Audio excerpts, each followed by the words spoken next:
siècle était caractérisé par un marché mondial, par des instruments, des rationalités économiques inventées pas seulement par les Européens et par les Occidentaux, mais même avec en collaboration et conflit avec les acteurs pas occidentaux, et avec un mode de production qui était fondé sur, on peut dire, en différenciation des manières de rapport de production, des manières de produire.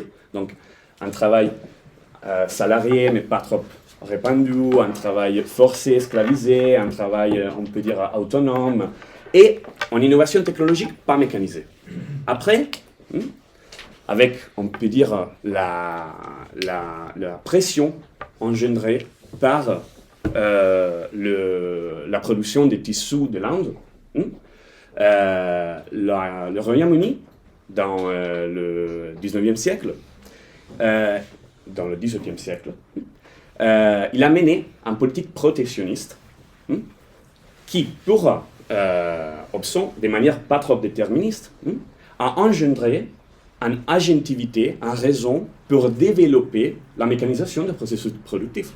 Et ça a engendré, on peut dire, l'hégémonie de l'Occident à niveau global.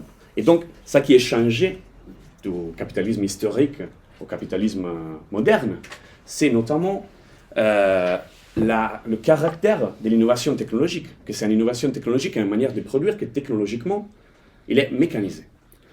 Ça, c'est un peu... Et ce qu'on est en train de vivre maintenant, pour Opson, c'est un retour, après 2008, c'est un retour à une situation de multipolarité et de construction collaborative de l'économie globale, qu'on a vécu déjà avant de la moitié du 19e siècle. Alors, je pense que ce schéma, il a deux limites. La première, c'est qu'il n'y a pas en considération adéquate de la lutte des classes. Il y a en considération de l'agentivité des acteurs et des actrices qui ont collaboré, même, on peut dire, ou de conflits pour construire une économie globale. Mais je pense qu'il n'y a pas en considération de l'agentivité des travailleurs et travailleuses. Ça, c'est pas trop. Il y a une citation de la dynamique de lutte des classes, mais pas trop développée. Et deuxièmement, il y a même une lecture un peu trop, je pense, irénique de ce qu'on est en train de vivre maintenant, avec, on peut dire, la résurgence des acteurs au niveau international, au niveau de l'économie globale, car il y a clairement, je pense, ça c'est ma idée, il y a clairement une tentative par des acteurs occidentaux d'empêcher la résurgence on peut dire la résurgence et le retour à un projet multipolaire. Et je ne suis pas de l'idée que ces projets multipolaires seraient iréniques. Je ne suis pas de l'idée qu'avec la résurgence de la Chine, on aura résolu le problème. Ça, c'est pas mon idée. Alors, comment faire dépasser ces limites? Et je serai très bref.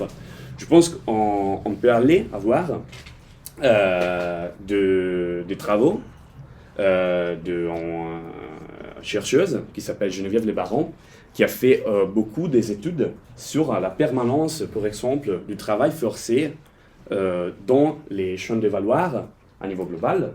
Elle a reconnu qu'à niveau de production des chaînes de valeur, il y a des manières complexes, des manières pas trop déterministes, mais des manières avec une tendance générale, ont tendance à sous-contracter la production, on peut dire même matérielle, dans les sous-globaux. Et après, je pense même que pour comprendre qu'il y a un front de lutte qui peut être ouvert à partir du sous-globaux, on pourrait s'appuyer sur les ouvrages de Immanuel Ness, qui a fait des études de cas dans les sous-globaux pour voir qu'il y a des luttes très actives, des forces de travail très conscients à la base du système de production. Je ne partage pas trop la vision de Ness, je pense qu'il est un peu trop campiste, mais je pense qu'à niveau d'analyse de ce qui est en train de passer, à niveau des fronts de lutte, peut être utile.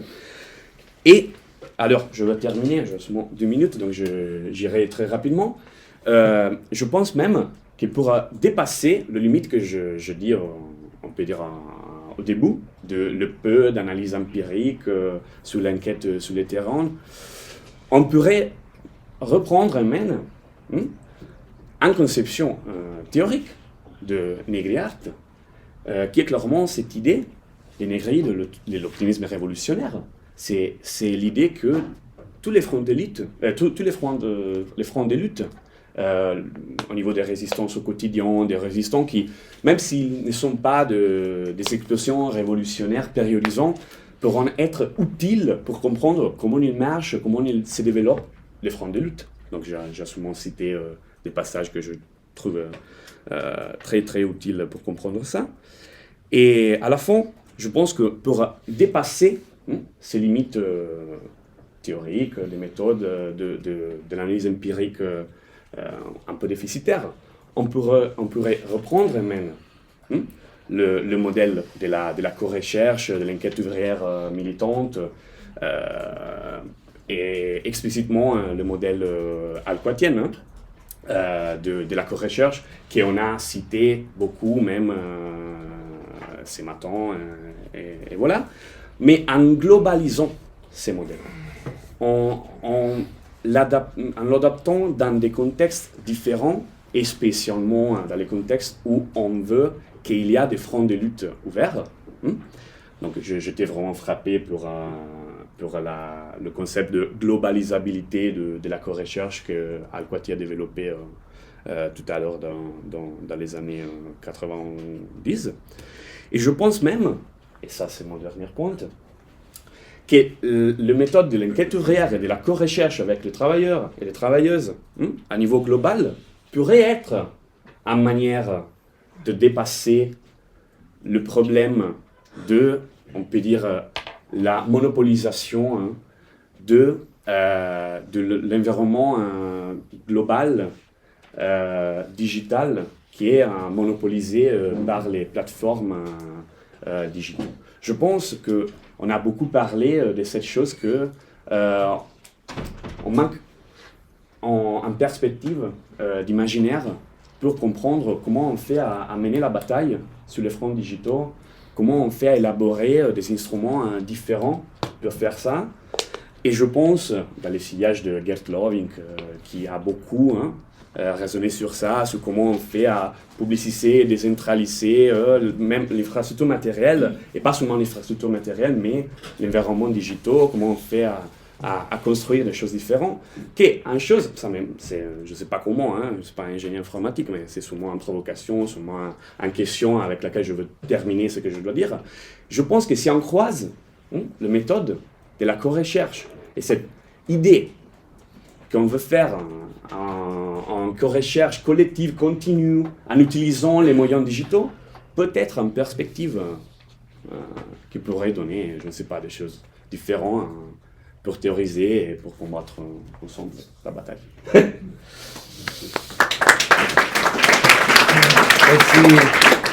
Merci Riccardo. Alors je dirais de donner la parole à Jean Tible. Jean, je pense que tu n'as pas besoin de présentation, je dirais sûrement que il est professeur de sciences politiques à l'Université de São Paulo, au Brésil. Et le titre de ton intervention, c'est Negri sauvage, qui répond, j'imagine, ton travail, ton ouvrage, non, Marque sauvage, non, j'imagine.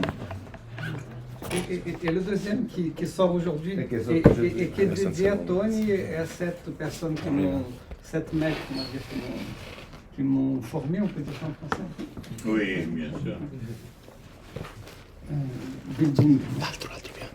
Bon, merci. Pierluigi, c'est un plaisir d'être avec vous. Ici, on était dans la même salle il y a 11 mois, ici même. Et je regrette d'avoir raté une partie du colloque contre ma volonté. Je vais commencer par une petite anecdote. Quand on a organisé la venue de Toni à l'Université de São Paulo en 2016, c'était très très bien, c'était très rempli, plein de gens. c'était un voyage aussi plus libre, parce que les autres voyages au Brésil, ils étaient un peu plus... des rencontres préorganisées. Là, il y avait un flux, on va dire, plus libre. Mais il y a un moment, il s'est plaint, et il m'a dit un truc, il m'a dit, tu m'as fait faire une chose inutile. Et moi, je lui ai donné une petite cachasse pour qu'il se calme. Mais c'était intéressant parce qu'en même temps, c'est vrai que je l'ai fait dialoguer avec un intellectuel militant qui n'était pas à sa hauteur. Mais en même temps, il y avait un problème là parce que c'est une mauvaise compréhension, mécompréhension, je ne sais pas comment exactement le dire, au sujet peut-être des luttes les plus importantes en Amérique latine, c'est-à-dire les luttes indigènes, autochtones. Mais je préfère dire indigène parce qu'il y a une tension avec comment ce mot est utilisé ici. Et c'est un peu ça. C'est même le titre que vous avez donné, non? Negri, au-delà de Negri, tout ça. Et il y a un penseur quilombola du Piauí, nord du Brésil, et son livre vient de sortir en français il y a 1 ou 2 mois. Il dit que dans sa conception quilombola, c'est pas début, milieu, fin. C'est début, milieu, début. Et ça me rappelle beaucoup la perspective de Negri sur la révolution. Non, c'est pas une question, un doute existentiel. C'est une taref, non? C'est quelque chose que tu dois faire. Non? C'est un travail, on va dire, un travail militant.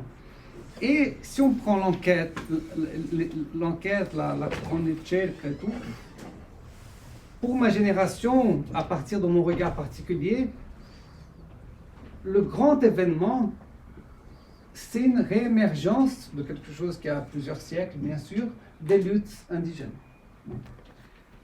Et bon, si on prend, moi je commence à être actif politiquement fin des années 90, c'est tout un truc, non? Chiapas, 94, en Équateur, au tournant du siècle, il y a, je ne sais pas, 4-5 présidents qui sont mis dehors, surtout par le mouvement Pachacuti et Cona et le mouvement indigène. Même au Brésil, non, qui d'une façon peut-être un peu plus douce, mais il y a un changement de cap complet, peut-être plus au Chili aussi. Et donc c'est un peu ce que les Guarani Kaiwa disent, tendota pouaca peu. C'est quoi? C'est un concept de leadership, mais ce n'est pas le leadership de Lénine. C'est le leadership de celui qui, toute action dans ce contexte, il y a quelqu'un qui doit commencer. Et donc c'est au fait, tendota pouaca peu, c'est celui qui commence l'action.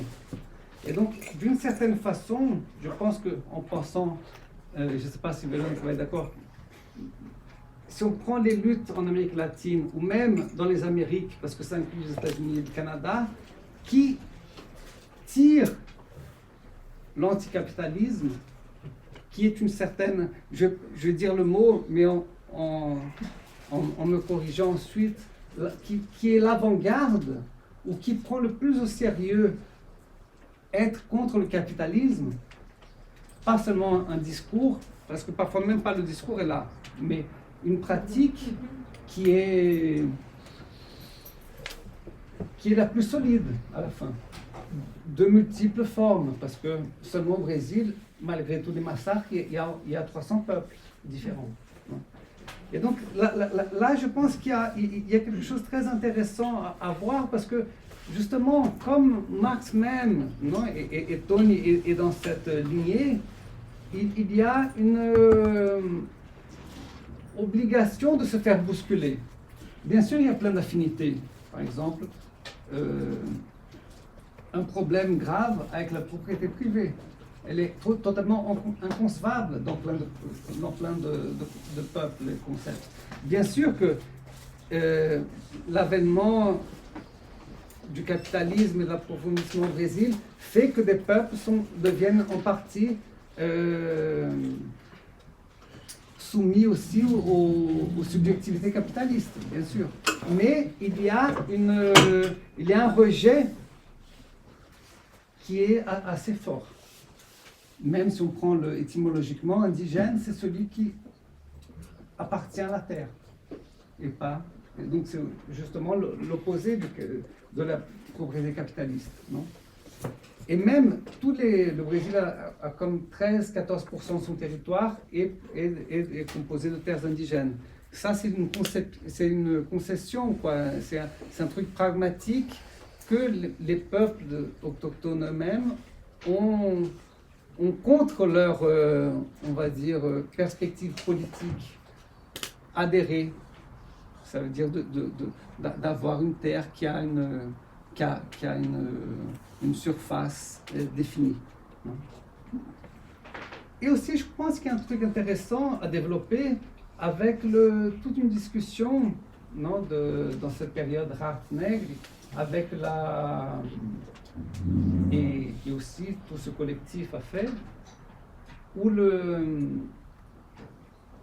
temps de travail de vie se confond. Parce que là, justement, il n'y a pas de... La frontière est encore plus poreuse, peut-être que dans cette discussion plus marxiste dure. Parce que c'est un rituel, des fêtes, qui ne sont pas exactement les fêtes comme on va comprendre ici, mais et toute une série d'activités sont en même temps le travail et la vie. Donc il n'y a pas cette distinction. Mais j'aimerais parler des difficultés. S'il fallait faire un tweet, ça serait faire Toni prendre un peu de yakuana, d'ayahuasca ou de tenotocat ou d'autres. C'est une blague, mais en même temps, ce n'est pas une blague. Parce que la solidité de ces luttes ne peuvent pas être séparées de cette consommation. Ce n'est pas une consommation, ce n'est pas un bon mot, vous m'excuserez, mais cet immense savoir botanique. Et même, ce qui est important, c'est que même si une bonne partie des aliments et de médicaments qu'on consomme viennent des 10 peuples traditionnels.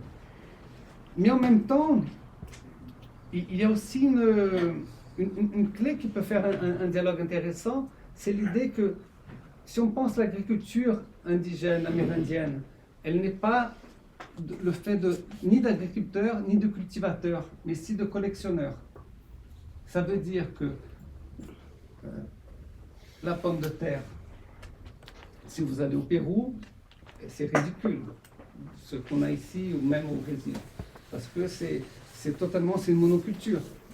Non, c'est comme ce qui s'est passé en Irlande à un certain moment au XIXe siècle, alors que justement, c'est le principe de exister, c'est différer, est exactement, et là aussi. Et donc c'est un contrepoint, on va dire, à la monoculture capitaliste qui n'est bien sûr pas seulement la canne à sucre ou le soja ou d'autres choses, mais aussi une monoculture existentielle, on va dire. Mais en même temps, je parlais de ces plantes, tout ça, c'est que l'anticapitalisme amérindien ne peut pas être perçu en dehors de cela. Et ce n'est pas une discussion hippie, parce qu'il y a on va dire, une vérité pragmatique située des sciences indigènes. Par exemple, sur le global warming, la crise climatique, où des intellectuels, chamans, porte-parole, ou comment vous les appelez, nous disent ça depuis très très longtemps. Non. Donc ça n'a rien à voir avec le IPCC, je ne sais pas comment on dit en français, mais ce qu'un anthropologue très méconnu mais très important au Brésil, Mauro Miguez, dit, il y a une rencontre pragmatique à partir de présupposés totalement différents. Non. Avec bien sûr une vitesse beaucoup plus lente de l'IPCC, mais le résultat est le même. Et donc là, je crois qu'il y a une friction intéressante à mener et qui met un peu en échec un certain je ne sais pas quel mot précis utiliser, mais ce n'est pas un occidentalisme de Toni, mais on ne doit pas non plus exiger non, son œuvre était déjà très puissante sans ça, mais c'est que comme du point de vue, on va dire, des Amériques, c'est une perte de potentiel révolutionnaire totalement folle. Parce que justement, comme on va dire pour le féminisme, ou pour même au Brésil, le marxisme, pendant très longtemps, n'a pas tenu en compte que la classe était noire. Bien sûr, pas seulement noire, mais vous me comprenez. Et donc, je pense qu'il y a... Et pour terminer, un petit mot sur... Encore 5 minutes. Oui, c'est ça. Oui. Tu avais dit un quart d'heure. L'internationalisme. Je pense qu'il y a un point très intéressant, parce que tout ce que je dis là, je pourrais le dire de l'Europe d'une certaine façon. Non? Par exemple, quel est le mouvement ou les mouvements ici qui ont un dialogue facile, ou facile c'est pas le bon mot, mais qui ont un dialogue en pratique existant déjà avec ces pratiques? Les paysans. En France, pour aller très vite, il y a et des trucs assez récents, les paysans travailleurs de 68 et après, l'Arzac, Zad, soulèvement. Et même ce qui me surprend, et positivement pour moi, ce renouveau d'un intérêt pour les aspects religieux de l'action politique en France. Je vois dans certaines publications, tout ça, parce qu'avant c'était un gros mot parler de ça. J'avais l'impression. Et en même temps, il y a aussi, si on prend l'Italie, quel était un des mouvements les plus explosifs? Indiani métropolitaine, non, c'est pas par hasard. Non? Ou même les circolo giovanili, je ne sais pas si je le dis bien, ce concept de fête et guerre qui revient aussi dans des contextes amérindiens. Justement, la fête, comme je l'ai dit avant, n'est pas une fête seulement une célébration, c'est aussi un lieu politique d'où peut sortir la guerre aussi. Non? Et si on prend on est en 2025, 500 ans en arrière, il y a eu l'assassinat on va dire, ce qu'on appelle parfois le Rosa Luxembourg de la Renaissance, Thomas Munzer. Et si on dit Munzer, on dirait Ayrton Kermat, dont les livres sont sortis en français, 3 petits livres. Il dit par exemple, un côté plus politique, que les prêtres doivent être élus. Donc c'est un truc intéressant. Non? On vient de voir Father Bob et avant celui de la théologie des pauvres, de supporters de Saint Lorenzo. Les peuples doivent être élus. Mais autre chose, le prêtre ne peut être prêtre que s'il a des visions, des rêves et s'il incarne cet esprit vif. C'est ça, c'est l'Europe sauvage. Non? Munzer, quand on voit Munzer, ou même parfois certains, par exemple, je ne sais pas si je dis des bêtises, vous connaissez beaucoup mieux que moi, de Leonardo da Vinci. Si vous voyez plein de choses de Leonardo da Vinci, on dirait David Kopenhauer, vous connaissez le chaman Yanomami. Au fait, je... Paracelse. Oui, aussi, oui, exactement. Donc c'est intéressant parce que là, je crois qu'il y a un internationalisme qui peut peut-être avoir un lien avec, par exemple, quand Fanon, il va faire son testament politique 3 mois avant de partir, les damnés de la terre. Il nomme justement, c'est un peu ça. C'est justement cet internationalisme qui a à voir avec la terre, et aussi qui met en échec un certain progressisme, une certaine perspective de développement des forces productives, qui, s'il y a une beauté à certains moments, il est totalement non viable dû aux circonstances actuelles. Donc c'est un petit brouillon de Negri sauvage. Merci.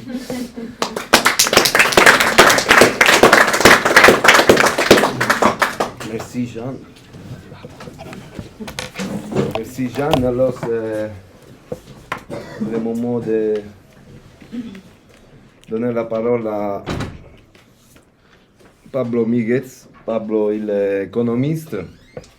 Il a fait son doctorat à l'Université de Buenos Aires, non? Où il vit et travaille, et surtout sur l'économie de la connaissance, j'ai l'impression, non? Je te donne la parole, toi, 15 minutes. Voilà. Merci Pierluigi. Je ne parle pas français, je vais parler en anglais, excuse-moi.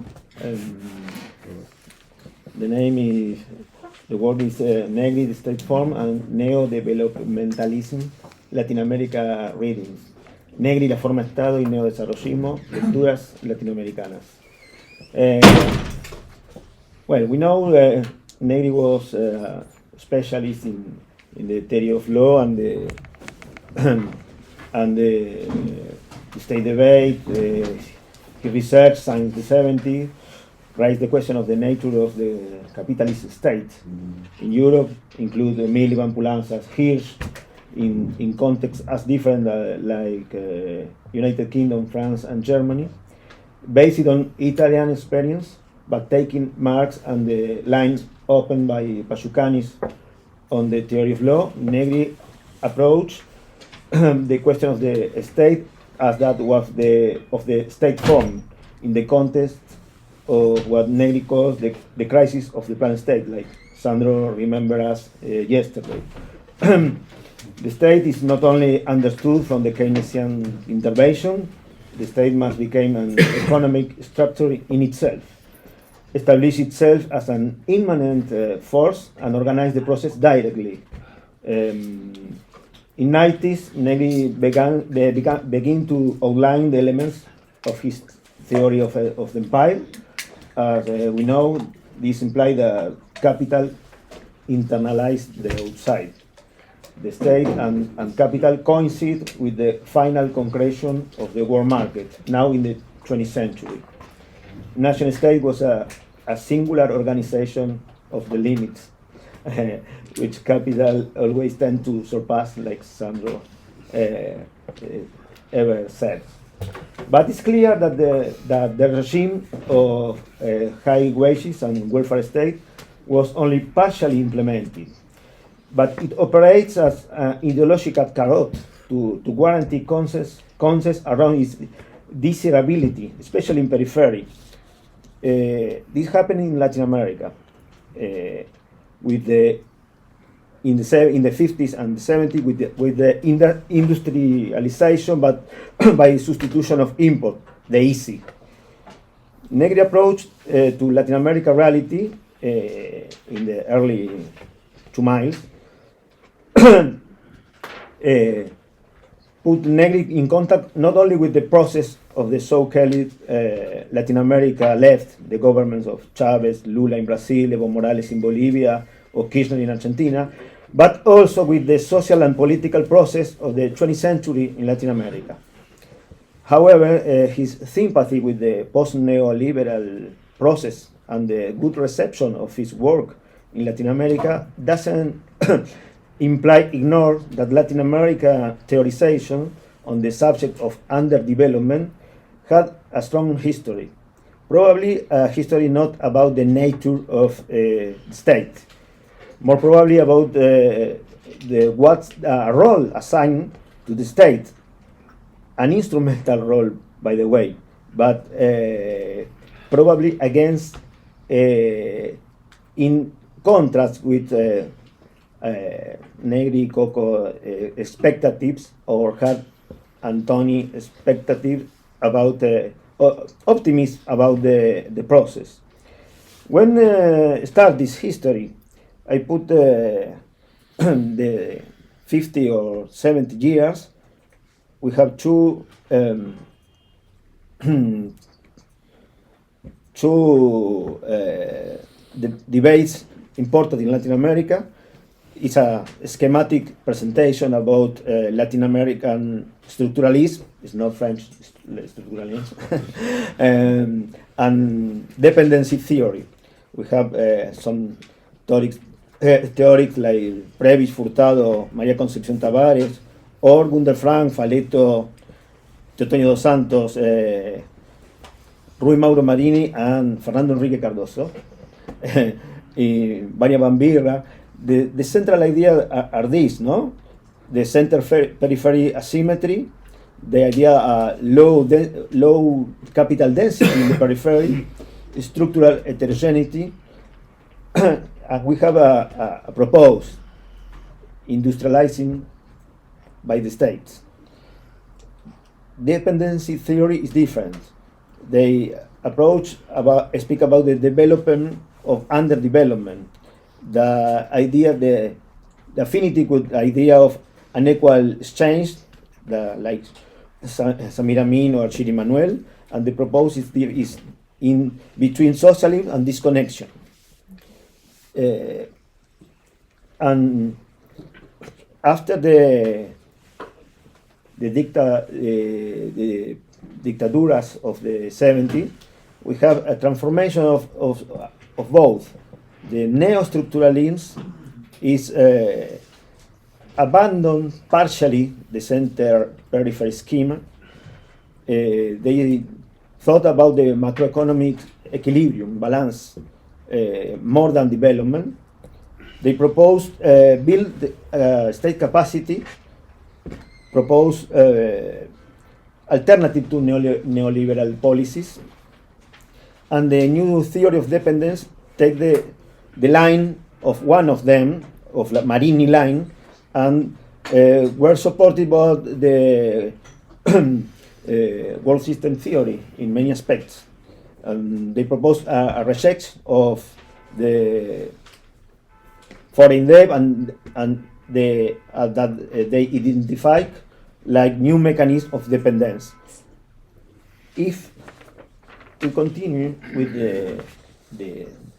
this history very short, after neoliberalism of the 90s, we have new developmentalism, the theory, like, especially in Brazil and Argentina. Well, development policies are central about including agriculture and mining. It was excluded in the first theory. Science and technology and educational policies, and the social redistributive policies. The name of Luis Bresser Pereira in Brazil, Aldo Ferrer in Argentina are central reference. But probably this is what Latin America left government want to do. Neo-developmentalism theorization intend to found the politics that Lula, Kirchner, and others countries intend to make, because the is a process. It was interrupted in the 70s. In post the respect of the free trade American agreements in the No al ALCA in 25,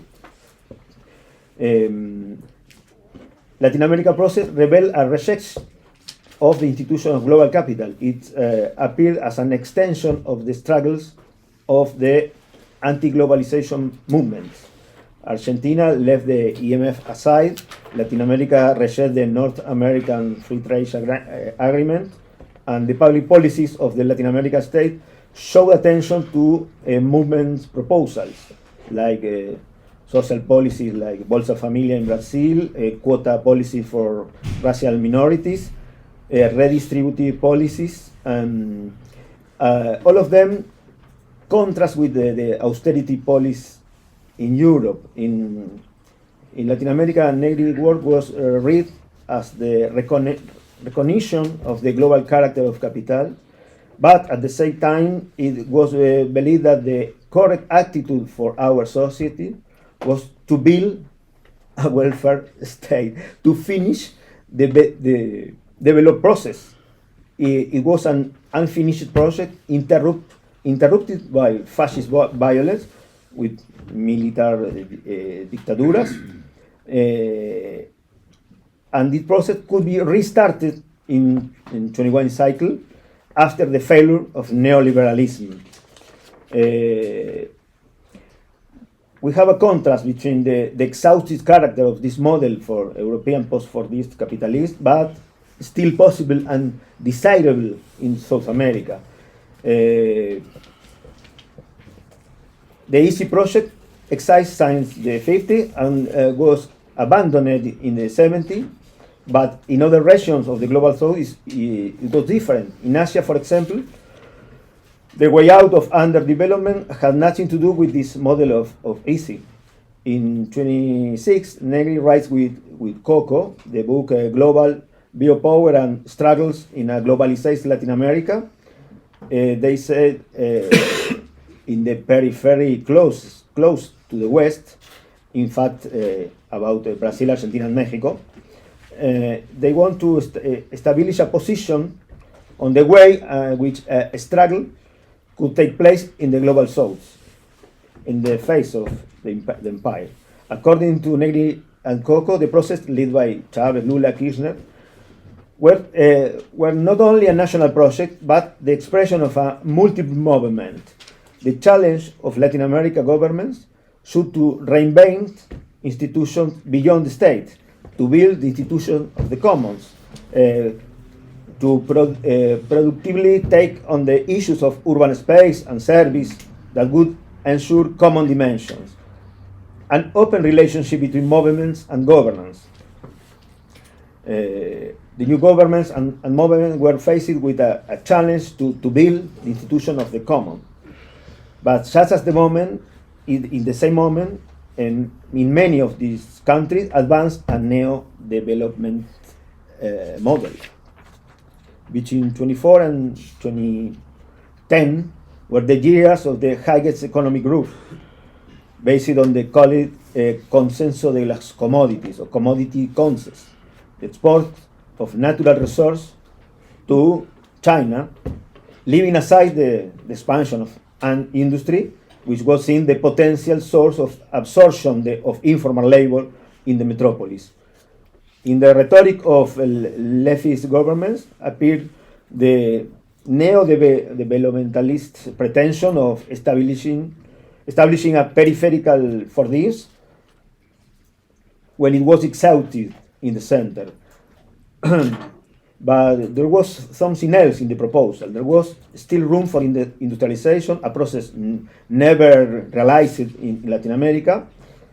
And there was a room for science, technology, and innovation policies that invite to think about the development of application for the common good. At the same time, the aim was to integrate informal workers in the city, the urban employed peasant and indigenous people in a model of growth with social inclusion. Movements invite to transcend the national logic, possibility to articulate at regional level. The state articulates with movements. They were included within the state structures and in many of the state functions. The distinction between the public and the common, so clear here in the north, could become more blurred for Negri. This attitude of the Latin America governments, which receive him and listen him a lot, allowed to keep open the expectation with the possibility of mobilization of metropolitan intellectual cognitive work that was not possible in the neoliberal years. But the limit of a neo-developmentalist strategy, in any case more rhetorical than real, were those of the consolidation of a neo-extractivist scheme based on agriculture and mining.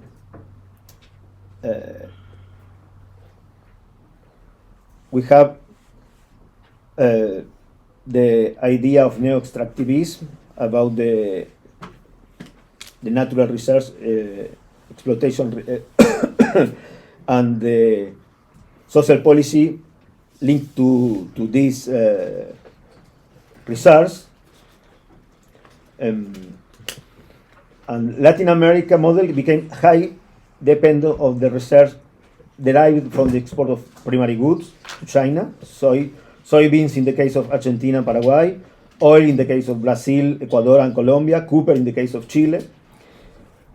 In capitals of the north was rentier in the sense of urban real estate and financial rents. In Latin America, the pre-capitalist agrarian and mining rent still subsists.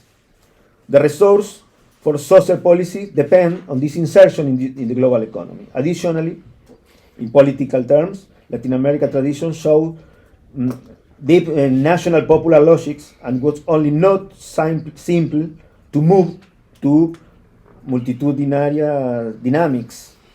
After the progressive cycle, the dependence of Latin America on financial capital, external debt, extractivism, reprimarization of the economy, increased precariousness and increased poverty.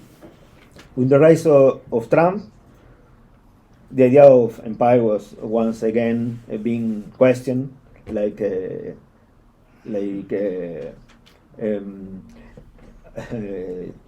we see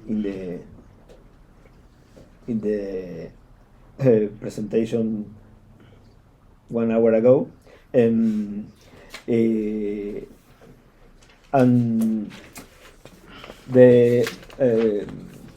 the progressive government are emerging again, but with less room for maneuver than the first one.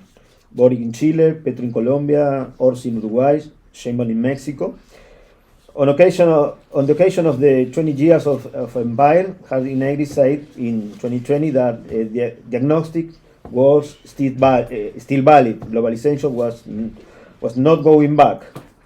The fact that no nation state is capable of exercising the hegemonic function in the emerging global order is not a diagnostic of chaos, of disorder. On the contrary, reveals the emergence of a new global power structure, in fact, a new form of sovereignty.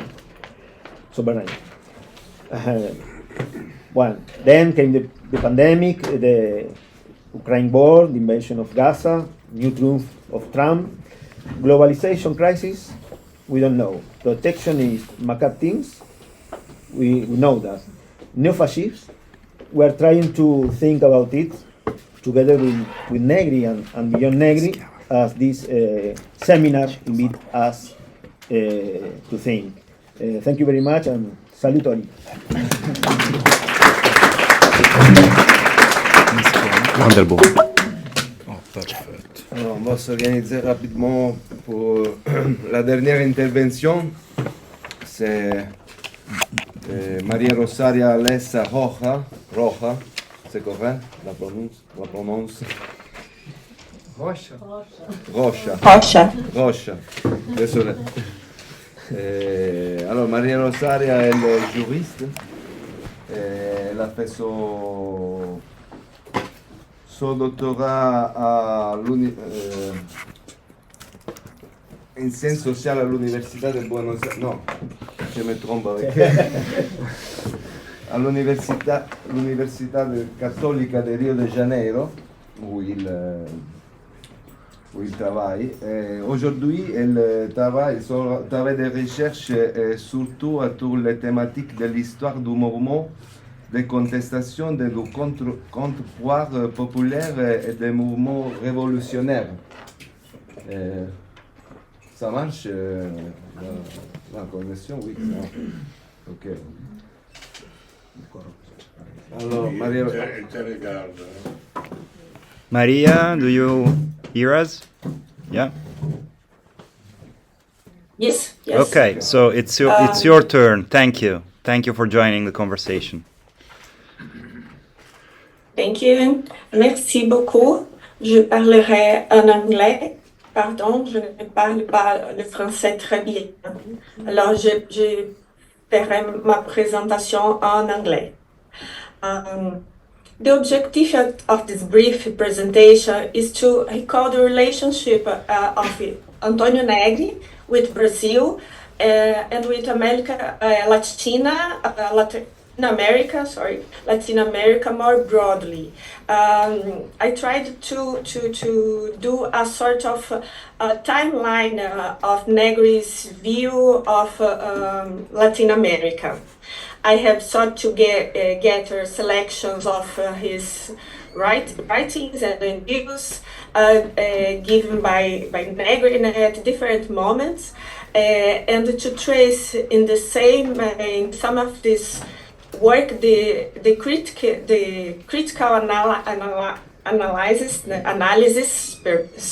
analysis he developed regarding the region and the social struggles.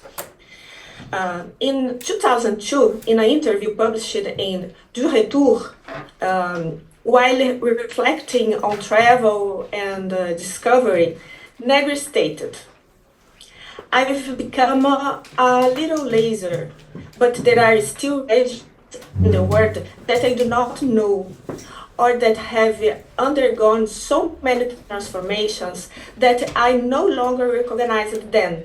The former Soviet Union, China, and America Latina." The following year, in 2003, he made his first trip to Brazil for a conference, Multitude and Empire. It was his first journey outside Europe in years, after 14 years of exile and 10 years of imprisonment.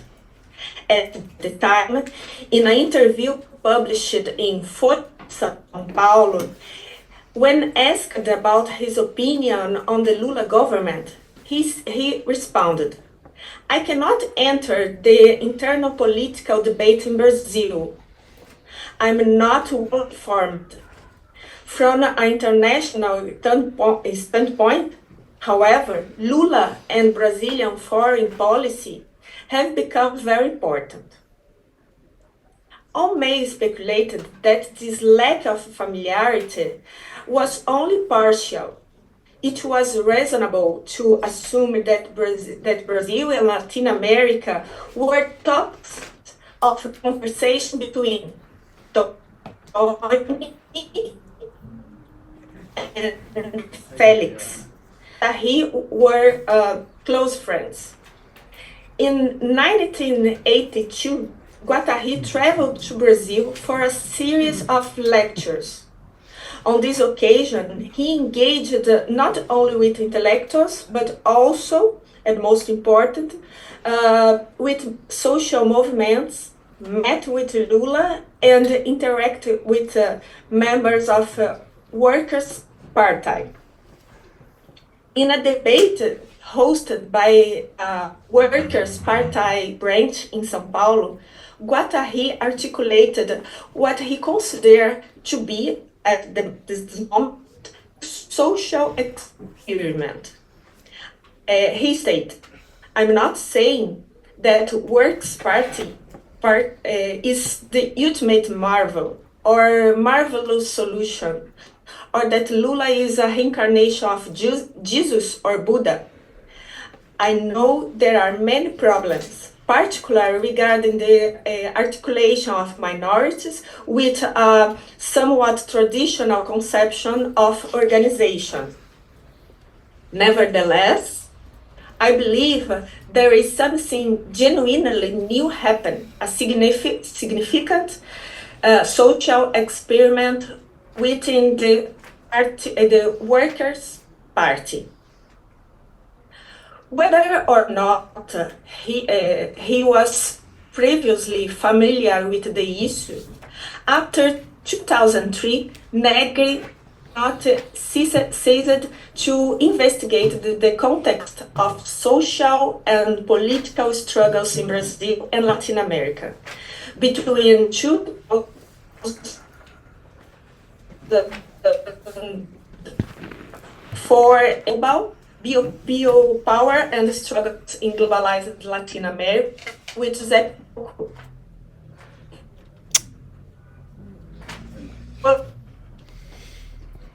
cazzo di connessione, Dio cane.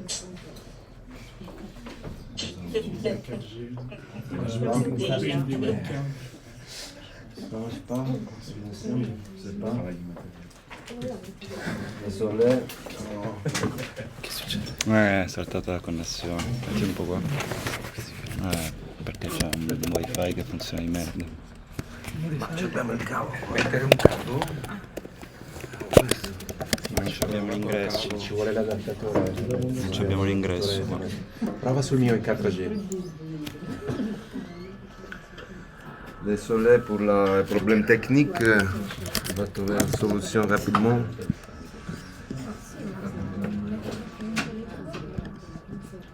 Tutto bloccato. Metti sul mio 4G. Tieni il mio 4G. Ma non prende bene qua. Abbiamo provato l'altro giorno. Tu prende? Il mio prende bene apparentemente. Devi mettere... Ma come ha fatto a sconnettersi? Il link te l'avevo inviato, no? Sì.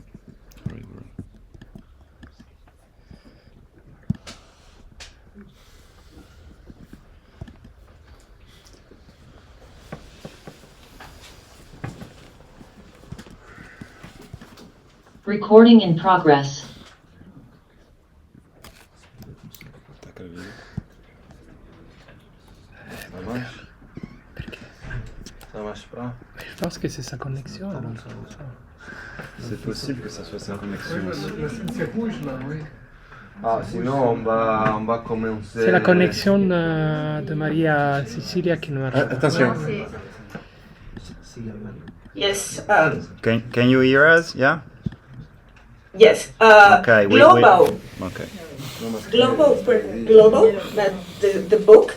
Global present world economy analyzes from the periphery, Latin America, with its three giants: Brazil, Argentina, and Mexico. The temporal perspective spans from the institutional development in the post-World War period to the crisis of neoliberalism policies in the late 90s. With the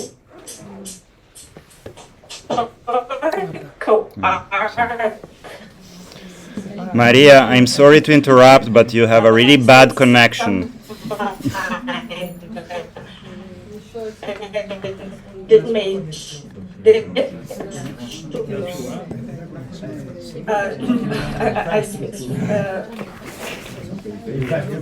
I try to speak faster and sorry. Only audio. Just please, Maria, can you shut down the video and just try to talk, because maybe the connection is gonna work better. Can I continue? Yeah, thank you. Oh, okay. In global, in the book Global, Negri and Coco examine the transformation from dependence to interdependence. They stated, in 90s, the neoliberal opening to globalization flows redefined the terms of dependence. Though it deepens and expands, dependence is now transformed and presented as interdependence, either between center and periphery or among the so-called periphery countries themselves. While the dynamics of external obligation persist in their sinister continuity, in the transformation of dependence into interdependence that brings the new situation into focus. In La Paz, in 2007, invited by the Vice President Álvaro Garcia Linera elected alongside President Evo Morales, Negri reaffirmed this notion of the transition from dependence to interdependence. It's evident that in Latin America, the relationship of dependence with the imperial center had been broken. This rupture is an absolute fundamental element, not only for the standpoint of analyze the global configuration of capitalism, but also regarding the condition at the movement themselves. The ruptures of this dependency relationship results from the fact that Latin America now finds itself in a situation of interdependence within the global world, which determines entirely different and new conditions. It is precisely on this ground that the characteristics of the new movements had found exceptional expression. The challenge, therefore, lies in constructing new democratic spaces of freedom within the emergent reality. During his travel throughout Brazil and the other Latin American countries, Negri was able to see, listen to, and engage with various groups, particularly in Brazil with black youth, urban that lives in urban peripheries and favela. The movement with the blacks forced a different approach with Lula's government, advocating for policies such as affirmative actions to assess universalizing access of public university for black and poor students. The transformative branch from dependence to interdependence enable left-wing parties and leaders, including Lula, Kirchner, Evo Morales, and Hugo Chávez, Evo Morales, to assume power in several South American countries, fostering a closer relationship between governments and social movements. Reflecting on experimentation, particularly in Brazil, Negri offered the following insight in an interview published in Goodbye, Mrs. Socialism, 2007. In a strange, he stated, in a strange, novel, and problematic phenomenon, but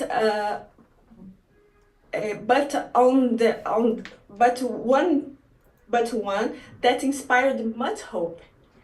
Brazil is a country where colonial biopower was over time consolidated itself in frightening ways. The total exclusion of black people from political and civil life.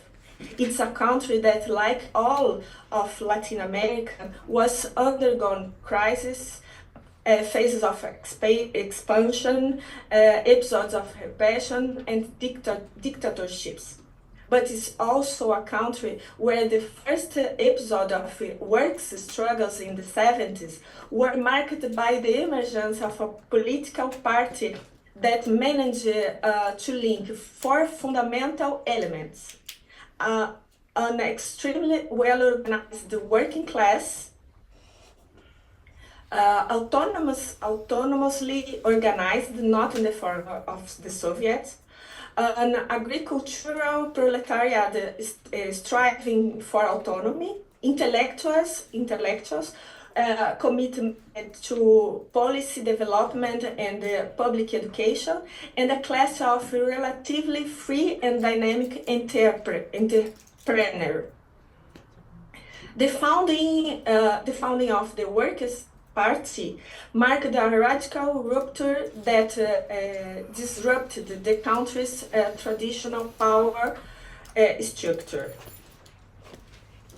Nonetheless, the association between government and social movement was proven to be a complex undertaking. Continuing the same vein, Negri remarked, a final and a far from minor question concerns to the relationship between government and movement. Even within the working party leadership, this relation is perceived as highly problematic. How do movements become active? Beyond participatory illusion, what's matter is the capacity of movements to construct and root themselves.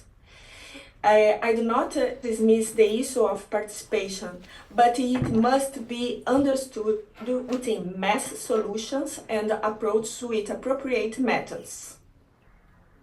In 2005, Negri delivered a lecture on the Constitution, the Common, alongside the Minister of Culture, Gilberto Gil.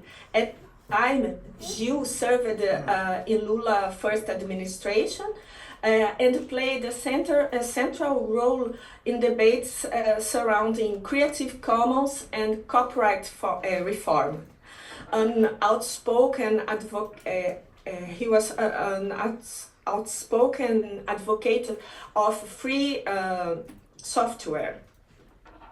Gil signalized the convergence of cultural and political innovation.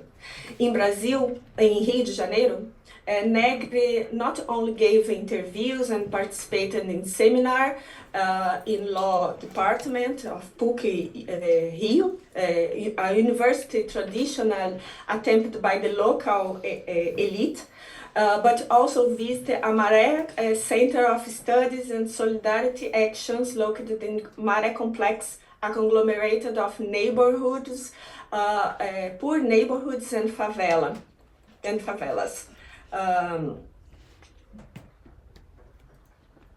In October 12, 2011, Negri visited the Chile and met with students occupying the main campus of University of Chile who were advocating the free public education. In November, he returned to Rio de Janeiro to participate in the seminar Crisis and Possible Revolutions. A year later, in 2012, he visited Bogotá, Colombia, to conference cycle Encuentros con Antonio Negri, organized by the Universidad Nacional de Colombia. Camila, can you get close to the end? You have around 3-5 minutes left. Yes. Thank you. Thank you so much. After 2011, the global landscapes of social struggles underwent significant change. In declaration co-authored with Michael Hardt, Negri recounted the protests in Tunisia, Egypt, parts of North Africa, Middle West, and Spain, Greece, also Tel Aviv, and Occupy Wall Street in New York. Despite each insurgents had shaped by local conditions and specific demands, Negri and Hardt emphasized their resonance. These movements were several characteristics. They must obviously the strategy of encampment. They also share the internal organization from the multitude, and third feature, it was defined by the for the common. In June 2013, Brazil experienced his own insurrectional moment, triggered by the increase of public transportation fares. Protests began in Salvador and São Paulo before spread nationwide. Soon, demands expanded to broader urban issues such as healthcare, educational, and public service. At the time, Brazil was preparing for the 2014 World Cup and sequentially to the Olympic Games in 2016. The massive investment of these events were questioned by the protesters.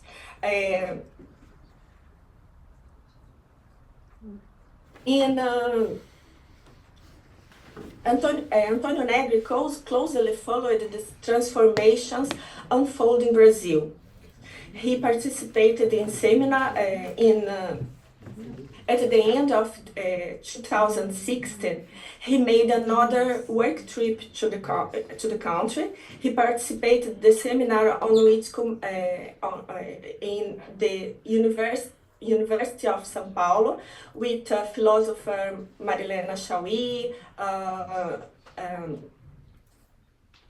and the Marxist thinker Michel Levy, among others.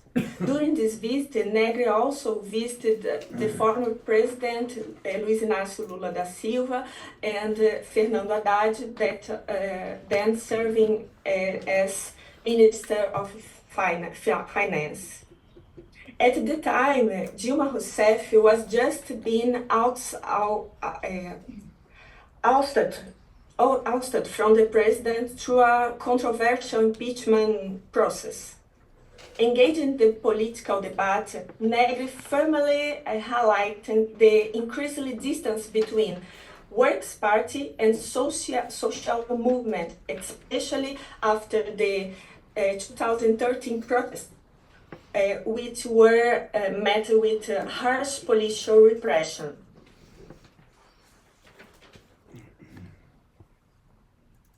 Did you Negri, finish, Maria?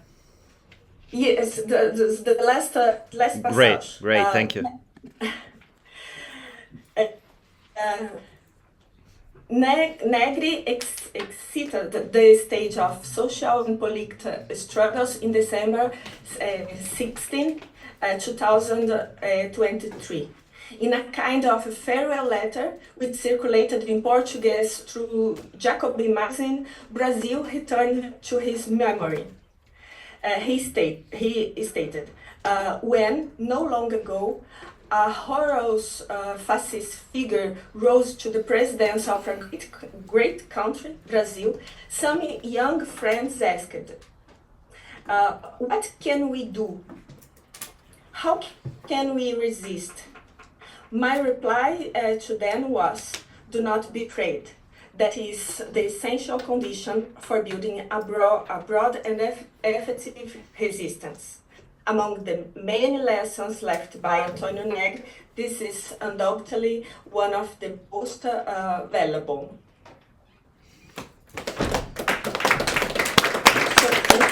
I try to make this timeline of the relationship with Antonio Negri in Brazil, in his trips, work trips to Brazil and America Latina.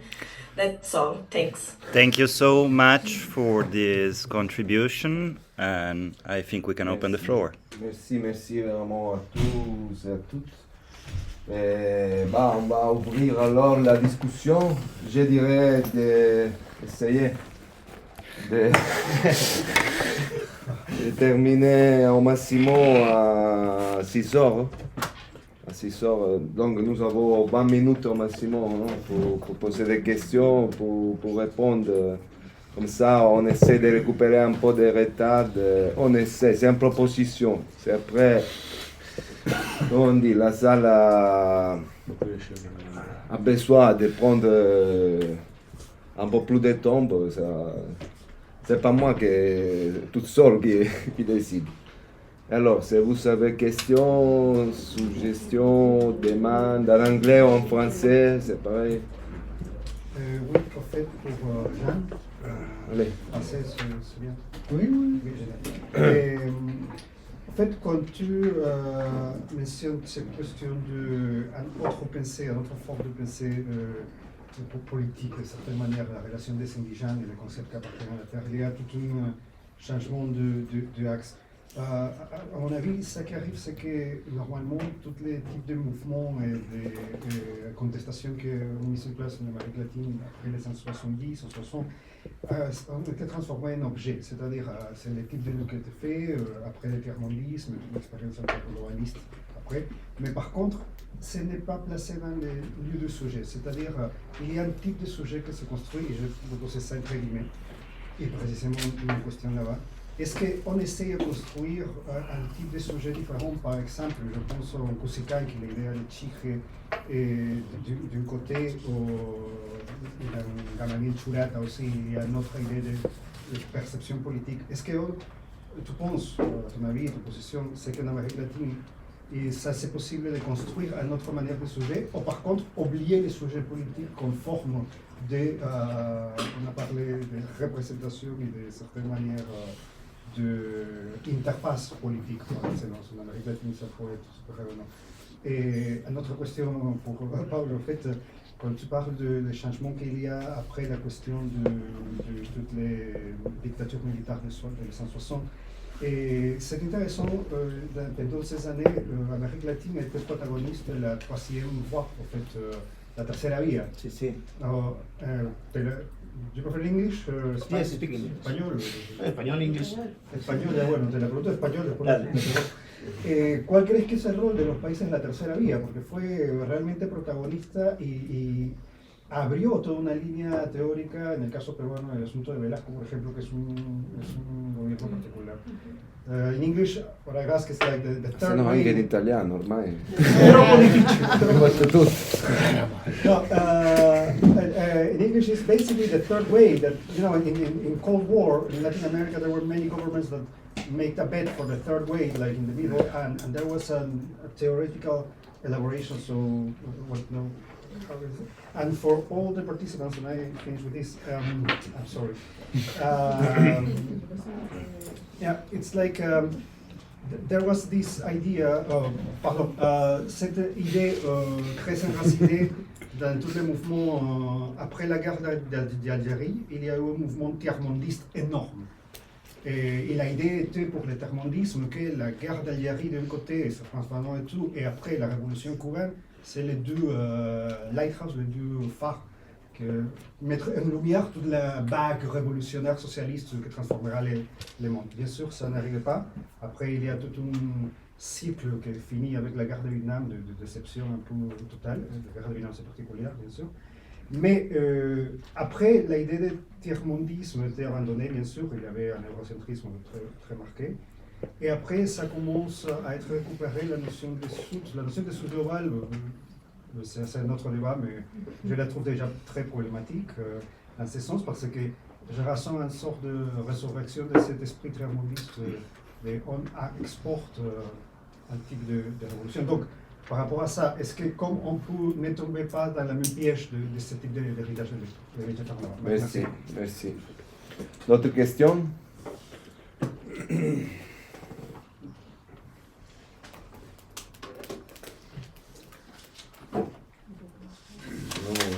So maybe a very general comment. It has to be with, it has to do with the notion of periphery. And you were saying that Toni has been accused, together with Michael Hardt, of obscuring the difference between center and periphery. And in a way, I think it was a very productive move, you know, meaning that it challenges the rigidity of the understanding of the relation between center and periphery that was characteristic, for instance, of the dependency theory, structuralism in Latin America. So that blurring, if you wish, corresponds to a conjunction in which the relations between center and periphery have become very mobile. to say the least, which does not mean that hierarchical relations do not exist anymore, and that these relations are not traced in space. This is the case, but the geography of center and periphery has become much more elusive, if you wish. And I think it had also important political implications that, among other things, allowed Toni to build relationships with Latin America beyond the model of third worldism. To put it very, very simply, if you live in the center, you go to the periphery, you cannot learn anything. You just bring your solidarity. Maybe you can admire the ethical principles of the people you meet, but you cannot really learn anything. And our experience in plural was very different in Latin America in particular, but also elsewhere in the world since the 1990s. We discovered that speaking with piqueteros in Buenos Aires helped us to understand the conditions and struggles of precarious workers in Milan. And that was a very, generative moment that Toni lived through with enthusiasm. And to close, maybe with the most important point, this allowed Toni to challenge one of, the basic principles of workerismo, operaismo in the 1960s and 70s. And operaismo emerged, among other things, also out of a polemic with the third worldism. And there was this obsession with the search for the highest point in capitalist development. And Toni discovered the highest point in resistance to capitalism, in social struggles in Latin America. And this led him to reshuffle a bit, let's say, the geographical coordinates of his thinking about social transformation. I think this was a very important moment for Toni in the last 20 years of his life.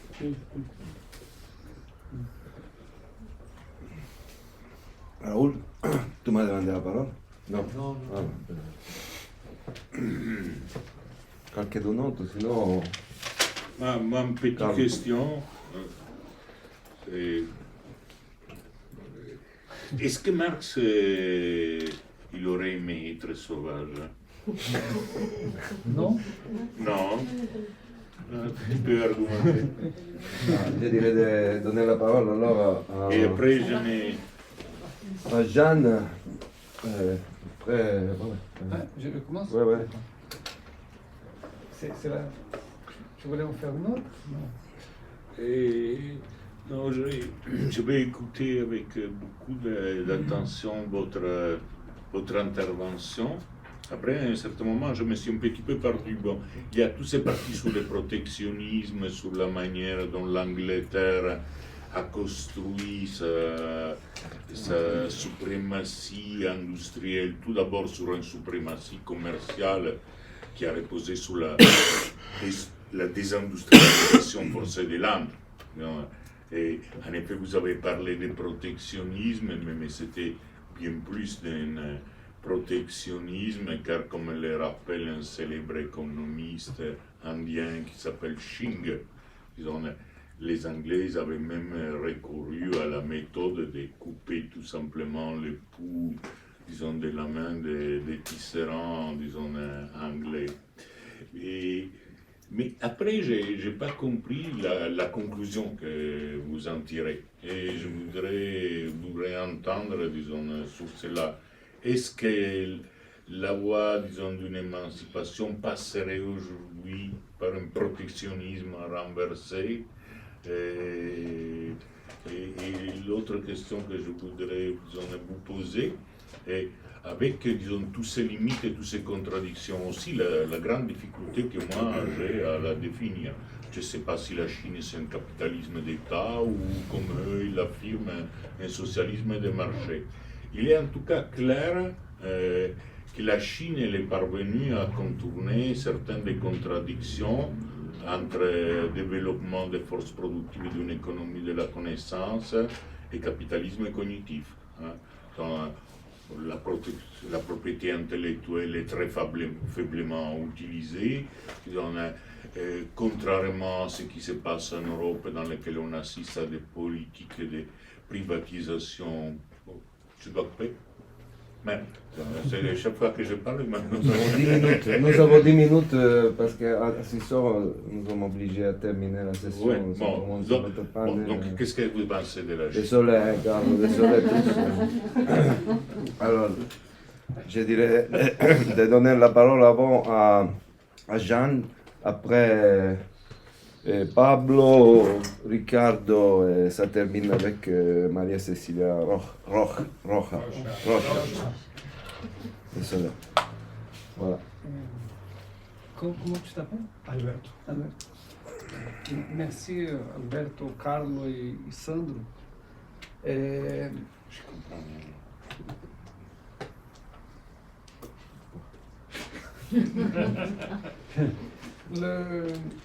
Moi, je ne sais pas te répondre à propos du sujet politique. Je ne pense pas dans ces termes-là. Ce que je pense, c'est que quand j'ai dit de tendo tapo a capa, je vois comme un chemin vertueux, un devenir indigène. C'est quoi le marxisme? C'est apprendre des luttes. Ça, dans le contexte des Amériques, je pense que c'est pas seulement, mais c'est sur quoi je me suis plus concentré, c'est réellement un exercice de transformation. Donc là, peu importe si Marx voudrait ou pas être sauvage, Laval a écrit un livre, la Marx en Amérique. J'ai pas lu, je suis arrivé là il y a quelques heures. Il vient de sortir, non? Mais d'un côté, peu importe, parce que c'est ce que nous faisons avec c'est Marx ou Toni comme une arme. Il n'y a pas de... Bien sûr, il y a une importance, on peut dire, ça serait... Qu'est-ce qu'il peut faire? Je pense que Marx s'est transformé en lisant les Iroquois, tout ça. Il y a tout un truc. Ce que je vois dans ces deux personnages, c'est un bouillonnement. Et ça qui est important. Et si la gauche ne bouillonne pas, ça ne sert à rien. Non? Et donc, moi, je vois un peu par ça un devenir indigène. Et je crois que c'est un peu un chemin de survie même. Non? Et c'est très intéressant tout ça du tiers-monde, la périphérie. C'est marrant parce qu'à mon université, réputée la meilleure, mais on s'en fout du Brésil, il y a eu une pensée forte, il y a quelques décennies, sur la périphérie. Mais c'était une périphérie blanche. C'est une périphérie blanche. Donc c'est pour ça que je trouve que c'est intéressant ce que tu as dit, et ce truc de Toni, d'avoir bousculé ça. Je pense que c'est bien. Et c'est pas ça. J'ai un c'était un ancien séminariste italien qui est parti au Brésil dans les années 70, a participé aux luttes ouvrières, tout ça. Il a écrit un livre génial, les luttes ouvrières, les luttes de la classe ouvrière au Brésil. Et ça commençait avec l'immigration européenne. C'est une violence, et c'était une personne magnifique qui est partie, mais ça c'était normal. Donc c'est pour ça qu'il y a un truc intéressant là de bousculer tout ça. Et je suis d'accord que le truc sud globaux, moi par exemple je l'utilise jamais parce que c'est un truc un peu, à la fin un peu chinois, de trop. Je pense qu'on, d'une certaine façon, comme on est tous, depuis le Brésil, mais pas seulement états-uniens, on est en train de devenir chinois aussi, c'est un peu inévitable. Mais je pense que c'est un truc, c'est ça un peu le défi. J'ai pas encore lu, mais on a discuté à São Paulo avec Sandro, on a fait une activité à la Casa do Povo, où Toni était allé plusieurs fois aussi. On a fait des assemblées, tout ça. Et the rest and the west. Mais il y a un truc très étatique. C'est comment tu sors de cette discussion sans être les trucs de relations internationales, penser à partir de l'État, à la fin célébrer l'État. C'est la classe, l'internationalisme. Mais il y a une dimension étatique là. Je me rappelle quand ça fait 10 ans que je suis à l'université de São Paulo. Et juste avant, une de visite ici, je suis allé voir Toni. Il m'a dit alors, qu'est-ce que tu me conseilles? Il m'a dit Chine. Étudie la Chine. J'ai dit non. Non, alors le King, je sais pas. Mais je pense que il y a un chemin un peu où on peut se trouver là. C'est ça, c'est un peu le truc de la multiplicité. Mais comment faire face avec la géopolitique, tout ça, je pense que c'est un point. Mais justement, si tu penses à partir des peuples indigènes, tu ne peux pas faire ça. Mais il y a une réalité. Il faut faire face à ces pouvoirs. Et nous, au Brésil, par exemple, juste 10 secondes, on a un problème parce que la gauche est pro-palestinienne, super, mais elle est aussi pro-Poutine. Oui, 90%. 90%. Ah oui? 90%. 100% Palestine, sauf un 0,5 de sionistes de gauche. On peut peut-être en discuter dans la pause. Oui, oui. Faut vraiment, je suis désolé. Soit. Faut que ça soit vraiment rapide. Oui, normalement, nous avons encore 5 minutes. Au total. No, only on the question of the. My idea is not to present Alvaro. Idea of is not defend the idea of development and not present a complete map of the discussion. Only discuss with the perspective that Negri Coco present in the book. The book presents a discussion with theorization like the 50s, structuralism and the old theory of the first theory of dependence. The problem is not Negri or Coco. The problem was that Lula and Kirchner present a discipleship project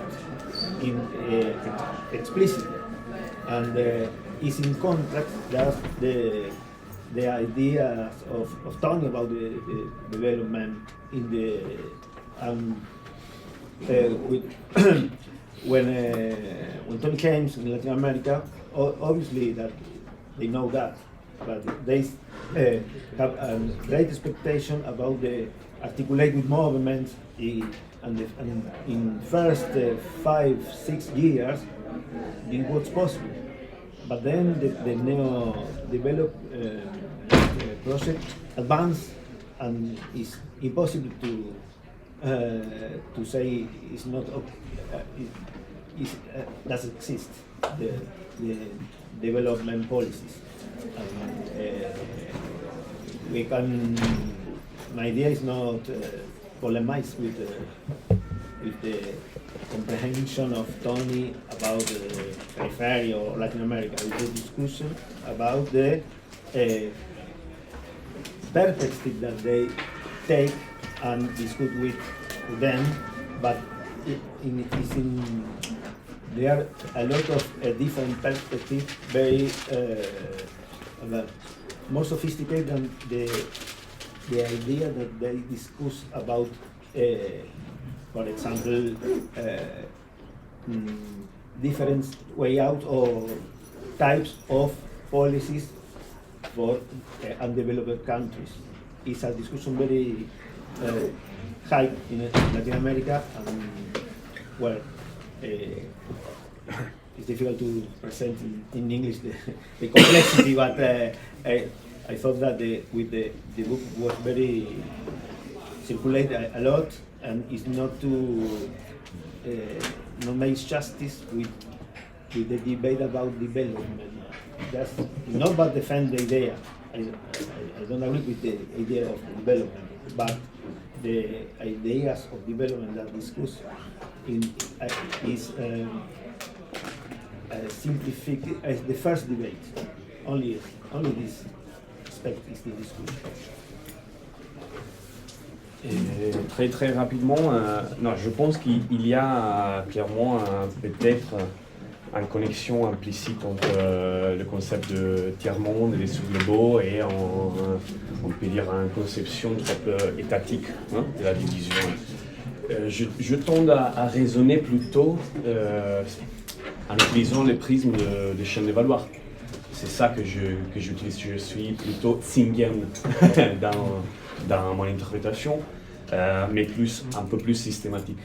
Parce que je pense que l'analyse, on peut dire, empirique, clairement est heuristique, car c'est clairement, il n'est pas trop déterministe, mais de comment il est divisé internationalement le travail, et où il est produit, où ils sont produits les choses, peut-être utile, peut-être utile même pour comprendre comment organiser la lutte. Donc c'est ça, c'est vraiment un niveau heuristique de comprendre comment il est divisé le travail, comment on peut mener la lutte. Et sur la question du protectionnisme et de la Chine, alors je ne suis pas ni trumpien, ni je pense que, par exemple, je ne suis pas trop intéressé à la perspective de delinking arménienne, choses comme ça. J'ai seulement présenté comment il était développé dans le schéma, on peut dire le surgir de l'économie du Royaume-Uni. Donc je ne pense pas qu'il est en perspective. Et sur la Chine, je suis d'accord avec la définition. Pour moi, c'est vraiment difficile de dire ce qu'il est. Et c'est vrai, la Chine, quand j'étais en train de préparer, c'était un peu comment on peut dire, le conundrum, le rideau, pour insérer dans un concept. Mais si on utilise cette question de la chaîne de valeur, de ce qu'il est produit, c'est vrai qu'il y a des innovations dans la Chine, mais la Chine, il est surgi avec Deng, même parce qu'il est devenu en potence manufacturière, industrielle. Et il est. Maintenant, il reste un peu ici. Et ça, c'est la chose qui Trump dit, je pose des tarifs, car je veux réindustrialiser, retour à... Et il a même la Chine comme modèle. Donc, je pense qu'il y a l'innovation dans la Chine, mais il y a même, selon une perspective de développement, on peut dire, inégale, même une majorité numérique d'une production qui est industrielle.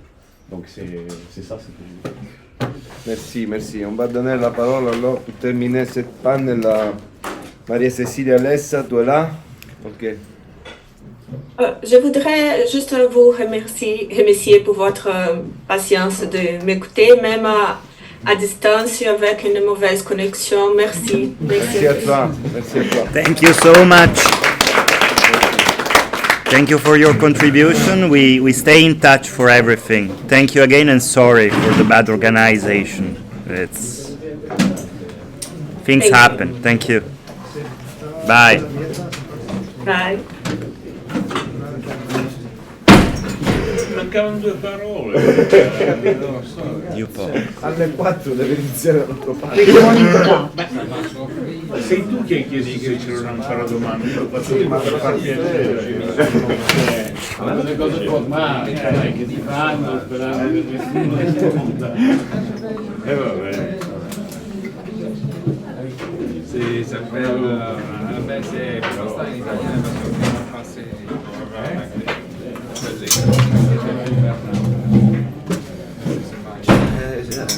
più rapido di così. No, ma certo, ma io conosco Gian, per cui conosco Gian è Gian, stato bisogna... precisissimo.